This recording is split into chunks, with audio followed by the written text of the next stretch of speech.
tell you, I was talking to some of my students this week who have 18, 20-year-old kids. In one case, one of the students just had a baby. Welfare forced her to sign a form that she would only take welfare for 3 months and then find a job.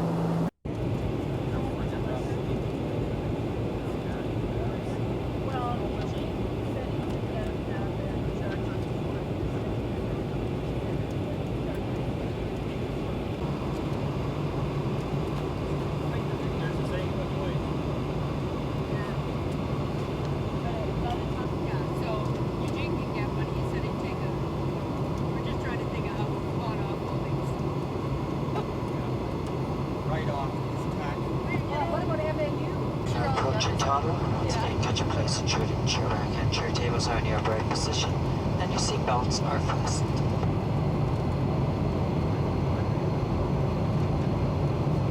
Some of us will get the wheelchair. So Loxley has to and you're able to. We don't have room. John has one. 2 rooms. Well, he booked one for himself when he was there. I had booked when I booked the guy in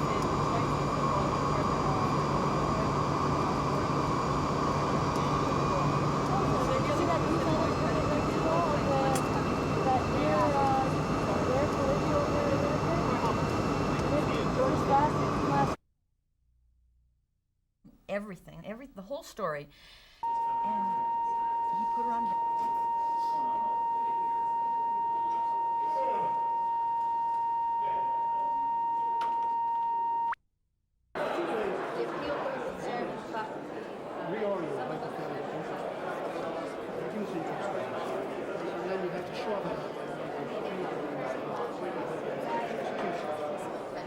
But secondly, we would have within the budget a fairly large job creation program.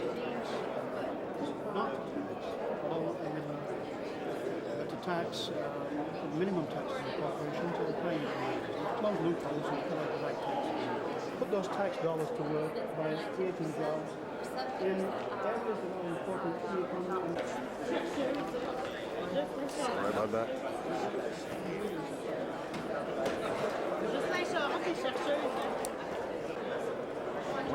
John Baglow is sitting down. Sandy Ellis is now Sergeant at Arms, so you better get in here.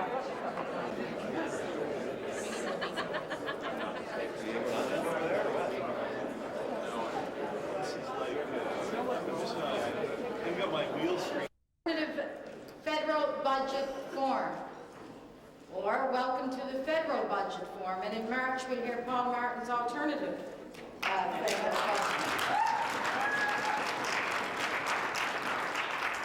My name is Nancy Rich, and I'm one of the Executive Vice Presidents of the Canadian Labour Congress, and I've been asked by CCPA Choices to co-chair today along with Bruce Campbell from the CCPA, Canadian Centre for Policy Alternatives. I'm going to start with a bit of an overview on the structure of today and some of the to an incredibly important number of months in the history of this country. So I was looking over what I would say to open, and I thought, this is the room Paul Martin should not only be talking to, but should be listening to. This is not like McKenna, and it goes on and on kinds of policies are here. What we're going to learn, we take from here to not only initiate the national debate, but to make the national debate grow so that the Paul Martins of the world are not only forced to listen, but the numbers of people around them, we hope, start to understand, which I think is far more important.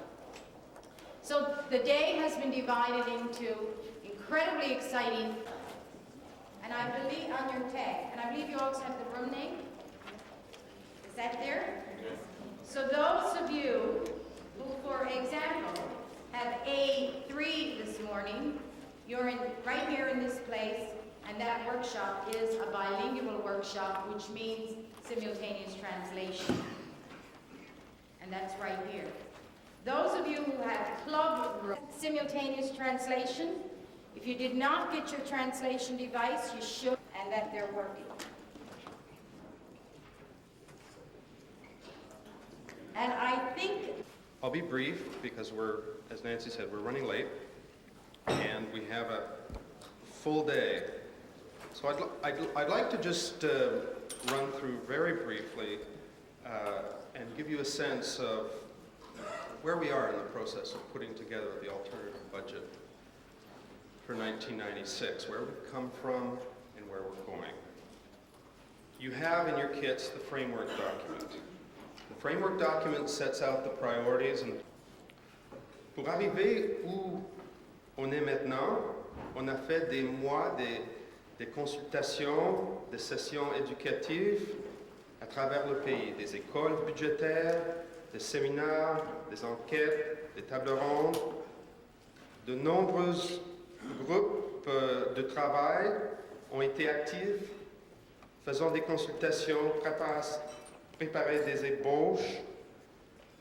Des comités à Winnipeg et aussi à Ottawa ont critiqué et révisé ces ébauches, et vous avez le résultat jusqu'à date, le document de base. Well, there have been hundreds of participants so far, besides yourselves. Academics, activists, representatives of labor, church, women's, farms, environment, community activists, and other social activists, students, teachers, and on and on. I want to emphasize that what you have in front of you today contains no budget numbers. That's the next stage. That's when we define and determine the revenue and spending consequences of our budget measures, of our interest rate, our growth, our employment, and our tax policies. And this will give us a figure of how much revenue we can expect over a period, a 3-year period, and then we allocate the revenues amongst our spending priorities. As we did last year, we'll submit our budget plan to the scrutiny of a group of economists to assess its credibility and viability. We're told that's important. We'll also submit to an independent forecasting firm to verify that our projections are realistic and achievable. And most importantly, we'll seek the widest possible support for our alternative budget throughout Canadian society. Les plans sont pour lancer notre budget alternatif ici à Ottawa, mais aussi dans les centres à travers le pays. Le but de cet forum aujourd'hui, c'est de vous familiariser avec les éléments clés du budget et de faire des suggestions sur les façons de donner le message, de mobiliser le support populaire pour notre alternative de manière que ça renforce et complémente ce que nous faisons jusqu'à date. Alors c'est en quelques mots le processus du budget alternatif. And now I'd like to introduce our first keynote speaker. It's a great privilege to have Linda McQuaig with us today to kick off our national forum. Linda's been a journalist and an author for over 20 years. She's been awarded the highest honors in her profession, the National Newspaper Award, the Atkinson Fellowship. She's written 4 books. All 4 have informed, in one way or another, the thinking that underlies our alternative budget. And all 4 reflect Linda's unique ability to make complex issues accessible and compelling through her stories of the people that have been involved in the policy drama. But first, behind closed doors, bear the structures and the dynamics of power in our society, the ends to which it's put, and who benefits. And secondly, a deep sense of the social injustice that has been the consequence. Please welcome Linda McQuaig.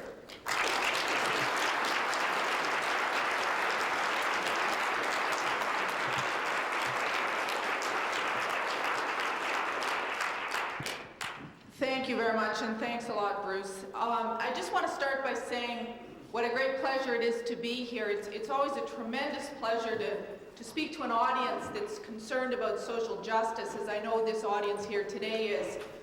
From time to time, I'm actually invited to speak to audiences that aren't concerned about social justice, and I always find that a very different kind of experience. I'll just tell you quickly about one time. I was actually invited to speak to a business audience, and that does not happen very often, but I accepted, and I showed up. It was held at this sort of swanky Toronto club, and I was really surprised. I showed up, there were hundreds of guys there in business suits. And I thought, maybe I'm wrong. Maybe business really is interested in hearing what I have to say. Hearing me tell them how they should pay more tax and all that sort of thing. But my heart sank just before I got up to speak because the guy introducing me, it was a little bit different than what Bruce just said about me. The guy introducing me that night began with an apology. He said, "I'm very sorry to tell you that we have with us here tonight Linda McQuaig, who's here due to the cancellation of our real speaker, the man you all came to hear, Conrad Black." Anyway, I assume none of you came here today expecting to see Conrad Black. But I just want to begin really by saying what a real pleasure it is to be here at the launch of this very important document. In reading this document, this alternative budget, above all, what strikes me about it is how just eminently sensible it is. It identifies the deficit problem and it comes up with actual solutions how to deal with it, in contrast to what we see on the right. In fact, just after reading it, I happened to be watching TV and I happened upon Ted Byfield, not to be confused with other Globe and Mail columnists. Ted Byfield is the editor, of course, of Alberta Report, very right-wing commentator. And he was going on about how the left has ruled this country for the past 20 years and driven us all into bankruptcy. I guess he was referring to that well-known coalition of poor people, Native people, and disabled people that made up the Mulroney cabinet. But what Byfield was clearly trying to leave us with was the impression that there was a clear choice for Canadians between the right, which champions fiscal responsibility and deficit reduction, and the left, which he implied stands for fiscal irresponsibility, spiraling deficits, national bankruptcy, and sort of generally kind of fuzzy, warm thinking. But what I think is particularly significant about this alternative budget is that it clearly reveals that the fuzzy thinking is not on the left. In fact, it's not the policies of the left that have driven this country's deficits up. It's the policies of the right, specifically the deliberate policy of accepting and even encouraging high levels of unemployment. The deficit, in the blame for the deficit on social programs. They managed to turn social programs into the scapegoat and deflect attention away from the real deficit culprit. We're not even supposed to even really talk about issues like equality anymore. We're not supposed to talk about the rich and the poor. Well, it's okay to kind of fawn all over the rich and yearn to be like them. But it's not okay to suggest that there's different classes in society with fundamentally different interests, and that those interests are often in conflict. In fact, if you point this out, it seems to enrage people. I know when my recent book came out that Bruce was mentioning, there were, of course, all kinds of hostile reviews. I remember one of them in Maclean's by Anthony Wilson Smith, who's a well-known commentator on the right. And he was absolutely infuriated by the book. And one of the things that particularly infuriated him was that I referred to groups like the C.D. Howe Institute as a business-sponsored think tank, which is, of course, exactly what it is. But instead, he suggested that I shouldn't refer to it as a business-sponsored think tank. I should refer to it instead as an independent, non-profit group. You know, which kind of makes it sound like a daycare center or inflammatory language. And, you know, I was trying to figure out what this inflammatory language could be, you know, capital gains deductions, intergenerational transfers, and I couldn't figure it out. And finally, he was kind of evasive. Finally, he said, it's just, do you have to use words like rich? He said, some of our readers are upset when you use words like that on the part of the elite. And this, of course, is not confined to Canada. We're seeing the same thing in the United States and Britain, where there's been a tremendous increase in the gap between the rich and the poor. In the United States, for instance, so you now have a situation today, for instance, in New York City, where the gap between the rich and the poor is roughly the same as the gap between the rich and the poor in Guatemala. Now, you probably think of this, now so far, the data I've been talking about is the data for the final, just at the way the private marketplace distributes income. And here we find a very different story, it's definitely a story of rising inequality. Just to illustrate quickly, the private marketplace distribution of income had income that was 12 times that of the bottom income group. A decade later, that highest income group had increased their share so that they were now earning 22 times what the bottom income group was earning. However, the interesting thing is that's the private marketplace distribution of income, but when we add in social programs, much of that increase in inequality disappears. In other words, social programs are acting as a bulwark against rising inequality in the private marketplace. And this is exactly why unions fought so hard to put these social programs in place. And because, of course, we're constantly told by all the Ted Byfields of the world that the deficit is due to overspending, that you know, government spending just keeps rising, et cetera, et cetera. In fact, that's just wrong. Government spending as a percentage of GDP hasn't been rising at all. In fact, it's been virtually flat for the past 2 decades. So, in fact, we have to look elsewhere if we want to see who the real deficit culprit is. And to do that, I want to take you back very quickly to the late 80s. You know, it's often forgotten that in the late 80s, the deficit was actually on the decline. It was actually shrinking. It went from almost 9% of GDP in the early 80s to just above 4% in the late 80s. And in fact, if you go back and read the business commentaries on the time, they actually acknowledged this. I remember there was a piece in, well, if you listen to the rhetoric from the right, you would think, you know, all about social spending being under control. You'd think we got some fabulous new social programs in this country. You know, a national daycare program, national dental care, homes for all the homeless. Of course, we know that that wasn't true. We didn't get any of that. What did happen, however, was that the government did launch a major new initiative that was to have a dramatic effect on the deficit, even though it was apparently completely unconnected with the deficit. And that new initiative was a policy aimed at eliminating inflation. The Bank of Canada, the federal government's central bank, announced in 1988 the goal of eliminating inflation. Now that may sound like a perfectly reasonable goal. I mean, nobody likes inflation. The Bank of Canada did relentlessly from 1988 on. In fact, since 1988, we've had the highest real interest rates of any of the G7 nations. Now that has very serious consequences. Because what high interest rates do essentially is choke the economy. I mean, you can look at it perhaps easiest by imagining money as kind of like the oxygen to the economy. And so if interest rates are too high, money is too expensive, people can't borrow it, the economy starts to choke. People can't afford to borrow. Inflation control. In other words, you deliberately induce a recession in order to stop inflation. So the costs of eliminating inflation are clearly very high, recession, unemployment. But perhaps all this could be justified if inflation really were played by ordinary Canadians than it is by this part of the financial elite.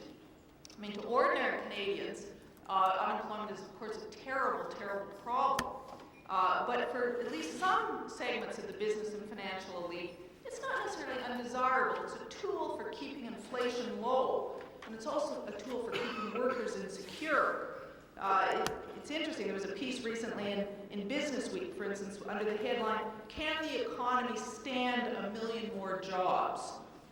The issue here was not over whether or not it was possible to create 1 million more jobs, but whether or not it was desirable to create 1 million more jobs. And the article goes on to point out how the head of the Federal Reserve Board in U.S., Alan Greenspan, had given a speech in which he noted how the downsizing trend had left employees docile, and that this was desirable in terms of keeping inflation and keeping down wage demands, which of course, or as he refers to it, wage pressures, which of course means pressure for higher wages for working people getting a decent share of the action. It's an interesting example of this exact same kind of thing in Canada. Recently, I don't know if you saw, the Conference Board of Canada came out with a report on the front page of the Globe and Mail, where it was a report from the Conference Board of Canada, private economic forecasting firm, you know, one of those independent non-profit organizations, one of your basic daycare centers, and they noted that there was incredibly high profit levels these days, and yet there was almost no wage gains. And they were saying how unusual this is. Normally, when profits rise, wages rise too. And they were saying, you know, this is really interesting. The profits are way up. Look at the banks, you know, in general, profits are up over 20%. And yet employees are only seeing wage increases of 2%. The Conference Board actually said that it was puzzled by this whole development. Companies getting richer, workers not sharing the profits. And it came up with an expression to describe it. Described it as disconnect. I think class war would be another way we could describe it, but disconnect will do. And the Conference Board actually attributed this development to high levels of unemployment because, you know, nothing makes the workforce more insecure and less demanding at the bargaining table than high levels of unemployment. But that, as the Conference Board showed, was extremely good news for business because it meant that business could enjoy rising profits and not have to share those profits with its workers. So unemployment, therefore, can be very beneficial to certain segments of the financial sector. In fact, I think one could argue that many segments of the financial elite don't mind high unemployment at all. They don't mind inequality, for that matter. In some ways, I think they'd like to see a little bit more inequality. They prefer the unequal way that the private marketplace distributes income. It reflects the greater contribution that they feel some members of society, such as themselves, make to society. And I would actually go so far as to argue that the real concern of the rich is not, in fact, the deficit. Indeed, I think the deficit is primarily a vehicle to their real goal, which is cutting back what they see as an overly egalitarian social welfare system. And if this sounds too cynical, I think we just have to look at what's going on in Ontario. I mean, for years, Bay Street has been howling about the deficit and urging all kinds of drastic spending cuts. And yet here along comes the Harris government urging these fantastically large tax cuts, which will also drive up the deficit, and Bay Street is strangely supportive. In fact, just to look quickly at what's happening in Ontario, I think it's very interesting. Harris is planning to take $8 billion out of the Ontario economy in terms of spending cuts, saying, of course, we have absolutely no choice. The deficit forces us to do this. But where's that money going? I mean, most of it isn't going anywhere near the deficit. It has nothing to do with deficit reduction. Most of it, $6 billion of it, is going into tax giveaways, with by far the biggest benefit at the upper end. For instance, under the Harris tax cut plan, a taxpayer with an income of $35,000 a year will enjoy a tax break of $460, but a taxpayer with a $200,000 a year income will have a tax break of $11,200. And a bank president, you know, Matthew Barrett, for instance, the Bank of Montreal, with a $1.9 million take-home pay last year, that doesn't include his shelter allowance, but with his $1.9 million income last year, you know what his tax break will be under the Harris tax cut plan? $100,000. So here we are in the midst of an alleged deficit crisis, and we're handing over more than $100,000 of the public treasury to some of the richest people in the country. This isn't a strategy for deficit reduction. This is a strategy for income redistribution. So I'm running out of time here. I'm just going to close by making the point that this flagrant greed that we see in certain sectors is, of course, never presented this way in the media. It reminds me a little bit of the case of Casey Irving. Casey Irving, of course, was the big new country that had given him this incredible wealth. Was not seen as shirking his responsibility to the community. Rather, it was seen as simply maximizing his tax-saving potential. And so in closing, I want to just take you back very quickly to a time when this sort of attitude was treated with the contempt that it so richly deserves. And that was at the turn of the century. Both in Canada and the United States, there was this big fight over the introduction of an income tax, with the populace actually pushing for the introduction of an income tax as the one way that they felt they could get at the incomes of the rich. And what they were proposing was an income tax of 2% that would be applied to the incomes of the rich. And the rich would just have nothing to this, just thought this was totally outrageous. And in fact, 400 of them banded together and signed a petition saying that, you know, if this outrageous 2% tax was put in place, they would leave the country and they would take their massive fortunes with them. And so I just want to close with this brief quote from a wonderful speech that was given by the populist leader, William Jennings Bryan, who defended this 2% income tax on the rich in a speech to the U.S. Congress. And this is what he said. He said, "Of all the mean men I have ever known, I have never known one that I would be willing to say of him that his patriotism was less than 2% deep. If some of our so-called best people are threatening to leave and take their fortunes with them, God pity the worst. We can better afford to lose them and their fortunes than risk the contaminating influence of their presence. Let them depart, and as they leave without regret the land of their birth, let them go with the poet's curse ringing in their ears." Thanks very much.